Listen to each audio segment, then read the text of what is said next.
뉴욕과 뉴저지 한인들의 열띤 응원전에도 불구하고 한국 대표팀은 알제리의 문턱을 넘지 못했습니다. 6.25 발발 64주년을 맞아 뉴욕, 뉴저지 곳곳에서는 기념 행사가 펼쳐지고 있습니다. 뉴욕 일원에서만 무려 연간 500개에 달하는 한국 여권이 분실되고 있습니다. 올 가을 학기부터 뉴욕시 중학교 점심 프로그램이 전면 무상으로 시행됩니다. 뉴저지 팰리세이드 파크이 교통 티켓 지옥이라는 오명을 안게 됐습니다. 이상은 이 시각 주요 뉴스입니다. 여러분 안녕하십니까? KBN 뉴스입니다. 대한민국 축구대표팀은 어제 브라질 포르트 알레그리의 에스타디오 베이라히후 경기장에서 열린 2014 브라질 월드컵 H조 조별리그 알제리와의 2차전에서 2대4로 패했습니다. 뉴욕과 뉴저지 한인들도 열띤 응원전을 펼쳤지만 아쉽게도 알제리의 문턱을 넘어서지는 못했습니다. 금홍기 기자입니다. 대한민국과 알제리의 경기가 시작되기 1시간 전부터 붉은 악마들의 열띤 응원전이 펼쳐졌습니다. 경기가 시작되자 한국 선수들의 움직임 하나하나에 눈을 떼질 못합니다. 팽팽한 긴장감이 이어지던 전반 26분, 알제리의 이슬람 슬라머니의 선제골을 시작으로 알제리는 전반에만 한국의 골망을 3번이나 흔들었습니다. 후반 5분 손흥민의 만회골과 구자철의 득점으로 한국은 추격에 나섰지만 알제리는 후반에도 한 골을 더 추가하며 2대4로 승리를 확정지었습니다. 승리를 기대했던 뉴욕, 뉴저지 붉은 악마들은 허탈함과 아쉬움을 감추지 못했습니다. 기대를 많이 했는데 경기가 져가지고 너무 조금 실망스럽긴 하지만 다음 경기 때는 훨씬 더 파이팅해서 열심히 응원하려고 해요. 한국은 알제리에 완패하며 H조 최하위로 처지면서 16강 진출에도 잔뜩 먹구름 꼈습니다. 한국은 오는 26일 오후 4시부터 펼쳐지는 벨기에와의 조별리그 마지막 경기에서 대승하고 알제리가 러시아에 져야만 16강 진출에 신락 같은 희망이 있습니다. KBN 뉴스 금홍기입니다. 이번 주 수요일은 6.25입니다. 아직까지도 분단의 아픔을 겪고 있는 한국민들에게는 결코 잊을 수 없는 날인데요. 6.25 발발 64주년을 맞아 뉴욕, 뉴저지 곳곳에서는 기념 행사가 펼쳐지고 있습니다. 주성훈 기자가 보도합니다. 이제는 80을 훌쩍 넘긴 백발의 노인들. 지금은 굽어진 허리에 잘 걷지도 못할 만큼 약해진 이들이지만 청년 시절 이들은 그 누구보다 용감했고 나라를 위해 몸을 아끼지 않던 건장한 청년들이었습니다. 64년 전 대한민국의 민주 평화를 위해 싸웠던 역전의 용사들이 한자리에 모였습니다. 지난 주말 버겐 한인회가 주최한 6.25 참전용사 보훈 행사엔 200여 명의 참전 용사들과 가족들이 함께했습니다. 오랜만에 모인 이들은 옛 기억을 떠올리며 영웅담을 얘기하느라 시간 가는 줄 몰랐습니다. 지금은 80이 넘어 귀가 어두운 이 할아버지는 아직도 6.25가 어젯밤 꿈처럼 생생하다며 치열했던 중국과의 교전을 전해줍니다. Also the Chinese came in again and pushed us back again, and we kept pushing back and forth. So finally we held our ground and we moved. We started moving back to the north again, taking over South Korea. 1년을 한국에서 보낸 백발의 할아버지는 지금 한국의 발전한 모습을 보며 한국전에 참여한 자신이 매우 자랑스럽다고 말합니다. And it wasn't a draw. I call it a forgotten victory. Many people say we lost, but I don't think so. We stopped communism right where it started from. And that's about all I can tell you. It's unbelievable how it got built up and how generous the people are. 6년째 보훈 행사를 주관하고 있는 버겐 한인회 김진숙 회장은 해가 지날수록 참전 용사들의 숫자가 줄고 있다며 앞으로 이들의 삶이 얼마 남지 않은 만큼 한인사회 관심을 당부했습니다. 저희가 행사 때 1년에 한 번씩 모이시는데 그 먼 길을 마다 않고 많이들 참석해 주셔서 굉장히 고맙게 생각하고 있습니다. 앞으로 저희가 잘하면 3년, 5년 행사를 치를 것 같아요. 근데 그동안이라도 할아버지 분들이 건강하셨으면 감사하겠습니다.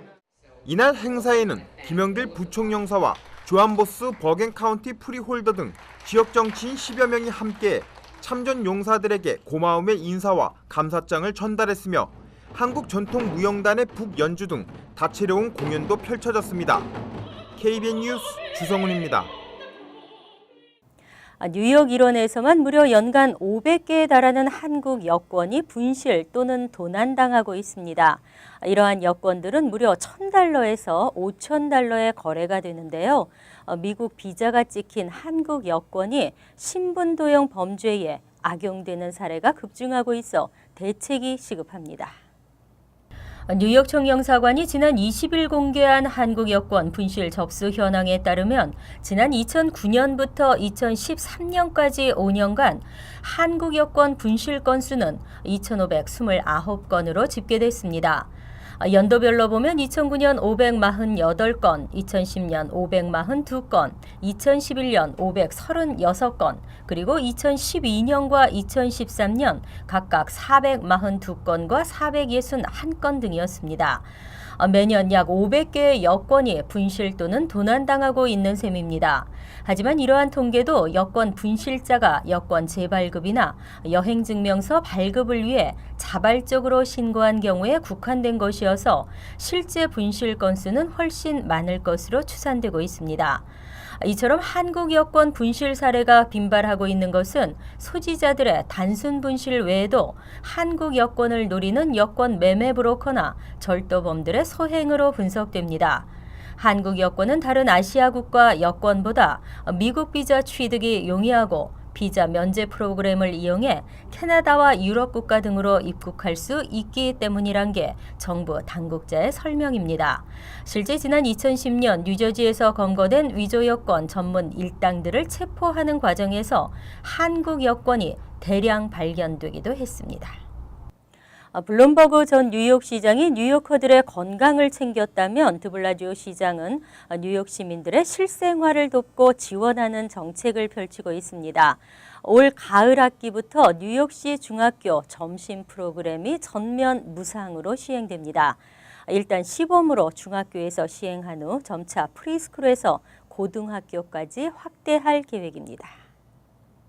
지난 19일 뉴욕시는 2014에서 2015 회계년도 750억 달러 규모의 예산안에 전격 합의했습니다. 지난 5월 드블라지오 시장이 발표한 임시 예산안보다 10억 달러 정도가 늘어난 것입니다. 이에 따라 새 학기가 시작되는 오는 9월부터 모든 중학생들에게 점심 식사가 무료 제공됩니다. 이를 위해 625만 달러가 투입될 예정입니다. 현재 저소득층 학생들에게 제공되는 무료 점심은 수혜 학생들에게 수치심을 준다는 지적이 잇따라 제기되면서 모든 학생들에게 무료 점심 제공이 전격 추진됐습니다.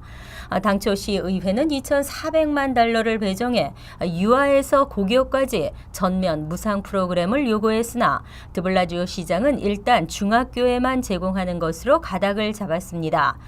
마크 비버리터 의장은 중학교 무상 점심 제공은 시범 프로그램으로 보면 된다고 설명했습니다. 드블라지오 시장도 추후 확대하겠다고 밝혔습니다. 이 밖에 소상인들을 대상으로 한 각종 벌금 수입 축소 계획도 포함됐습니다. 시정부는 2012년 8억 5,900만 달러를 벌금으로 걷어들였지만 이번 예산안에는 8% 정도 줄어든 7억 8,900만 달러로 제한했습니다.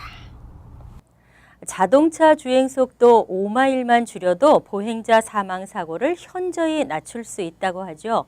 제한 속도를 현행 30마일에서 25마일로 낮추는 법안이 뉴욕주 의회를 통과했습니다. 보행자 사망 사고를 줄이기 위해 자동차 주행 제한 속도를 현행 30마일에서 25마일로 낮추는 법안이 뉴욕주 의회를 통과했습니다. 드블라지오 시장의 비전제로 정책과 맥락을 같이 하고 있습니다. 법안을 발의한 제프리 클라인 의원은 이번 법안 통과로 뉴욕시의 도로가 더욱 안전해질 것으로 확신한다며 환영했습니다. 25마일로 달리던 차량에 보행자가 치일 경우 사망 확률은 10명 중 1명입니다. 그러나 30마일로 달리는 차에 치이면 5명 중 1명으로 사망 확률이 크게 증가합니다. 또 25마일로 달리다 급정거할 경우에도 30마일보다 정지 거리가 23% 줄어듭니다. 의회를 통과한 이 법안은 앤드류 쿠오모 뉴욕주 상원의원의 서명을 남겨두고 있습니다. 주의회는 또 논란이 됐던 의료용 목적의 마리화나 합법화도 승인했습니다. 단 7년간 한시적으로 사용할 수 있도록 했으며 뉴욕주에서 교육을 받은 의사만이 마리화나를 처방할 수 있고 환자도 사전에 등록해야 합니다. 마리화나 처방이 아닌 줄 알면서도 처방한 의사는 중범죄로 강력 처벌하도록 했습니다. 이 법안은 주지사의 서명 후 18개월 후부터 시행될 예정입니다. 이 밖에 공통교과과정 표준시험 결과를 반영한 교사 평가제 시행을 2년 연기하는 법안도 통과시켰습니다. 뉴저지 팰리세이드 파크의 교통딱지 지옥이라는 오명을 안게 됐습니다.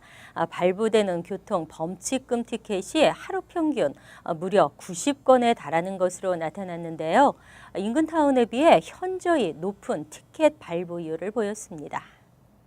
한국일보가 뉴저지주 법원이 최근 발표한 교통범칙금 현황 자료를 분석한 결과 펠팍은 2012에서 2013 회계년도 총 32,087건의 교통범칙금 티켓이 발부된 것으로 집계됐습니다. 하루 평균 87.9건에 달하는 것입니다. 펠팍 인구가 약 2만 명인 점을 감안하면 차량 소유 또는 연령과 상관없이 펠팍 주민들은 1인당 연간 약 1.6건의 티켓을 받고 있는 셈이 됩니다. 교통법규 위반 사항을 내용별로 보면 운전 중 위반으로 인한 티켓은 13,719건, 주차 위반 18,333건, 음주운전 30건 등이었습니다. 이는 9년 전인 2003에서 2004 회계년도 벌금과 함께 벌점까지 가해지는 운전 중 교통 위반이 차지하는 비중 15%보다 30%포인트 가까이 늘어난 43%였습니다. 관계자에 따르면 신호위반 단속 카메라 운영으로 운전 중 위반이 많았던 것이라며 현재는 도로공사로 단속 카메라가 운영을 멈춰 오히려 교통 위반 단속 건수가 줄어들고 있는 상황이라고 해명했습니다. 한편 인근 레오니아 경우에는 하루 평균 19.7건, 리치필드는 27.6건, 잉그루드 클립스는 하루 평균 6.0건으로 교통티켓 발부율이 현저히 낮았습니다. 지난 20일 예고 없는 조지 워싱턴 브리지 카풀 차량 집중 단속이 실시됐습니다. 카풀을 위해 정차하면서 교통의 흐름을 방해하고 사고의 위험도 높다는 이유입니다. 크리스 크리스티 뉴저지 주지사의 단속 자제 요청을 받아들여 한동안 잠잠하던 조지 워싱턴 브리지의 카풀 차량 단속이 지난 20일 오전 예고 없이 재개됐습니다. 뉴욕 뉴저지 항만청은 이날 오전 8시쯤 카풀 승차 지점으로 주로 이용되는 조지 워싱턴 브리지 버스 정류장에 경찰 약 5명을 배치하고 집중 단속 작전을 펼쳤습니다. 이어 약 1시간 동안 센터 애비뉴를 통해 조지 워싱턴 브리지로 향하는 내리막 길목에 차를 세우고 행인을 차에 태우는 차량들을 줄줄이 멈춰 세운 뒤 범칙금 고지서를 대거 발부했습니다. 현재 조지 워싱턴 브리지의 통행료는 현금을 기준으로 $13이지만 미리 이지패스에 카풀을 등록한 차량의 경우 운전자를 포함해 3명 이상 탑승 시 대폭 할인된 $5를 부과하고 있습니다. 항만청 소속 경찰은 포트리 센터 애비뉴에서 다리로 진입한 차량들이 중간 길목에서 사람들을 태우는 바람에 통행에도 방해가 되고 사고의 위험도 높은 상황이라며 이날 단속의 목적을 설명했습니다. 조지 워싱턴 브리지 뉴욕 방면 출구 지점에서 카풀하는 한인 운전자들의 주의가 요구됩니다. 세계 제2위 자동차 에어백 제조업체인 일본 나카타의 에어백에 결함이 발견됐습니다. 습기로 인한 폭발 가능성이 제기됐는데요. 혼다, 도요타, 닛산 등이 대규모 리콜을 단행합니다. 혼다와 토요타가 지난해 다카타 에어백 결함으로 400만 대를 리콜한 데 이어 올해도 300만 대 회수를 발표했습니다. 이에 다카타는 성명을 내고 미국의 자회사에서 제조된 에어백으로 고객사와 이용자들에게 엄청난 불편과 염려를 일으킨 점을 깊이 사과드린다면서 재발 방지를 약속했습니다. 현재 다카타와 미국 고속도로 교통안전국은 에어백 결함의 원인이 팽창기 내부의 습기일 가능성에 무게를 두고 조사하고 있습니다. 밀폐 상태를 유지하게 돼 있는 에어백의 팽창기에 습기가 스며들고 이것이 팽창기 내부의 휘발성 높은 압축 가스를 불안정 상태로 만들 가능성이 있다는 것입니다. 혼다도 오늘 지난 2000년 8월부터 2005년 12월 사이 생산된 203만 3천 대의 차량을 리콜하겠다고 밝혔다고 AFP 통신이 보도했습니다. 마스다 역시 일본과 유럽, 중국 등지에서 약 16만 대의 리콜을 결정했습니다. 크라이슬러와 BMW 등이 리콜 대열에 합류할 경우 그 규모는 훨씬 늘어날 것으로 보입니다. 토요타는 이미 이달 들어 다카타 에어백 결함으로 65만 대를 추가 리콜했습니다. 한편 현재 진행 중인 미 고속도로 교통안전국의 에어백 결함 원인 조사 결과에 따라서 리콜 규모는 전방위로 확대될 것으로 보입니다. 이상으로 KBN 뉴스를 마칩니다. KBN과 함께 즐거운 저녁 되시기 바랍니다.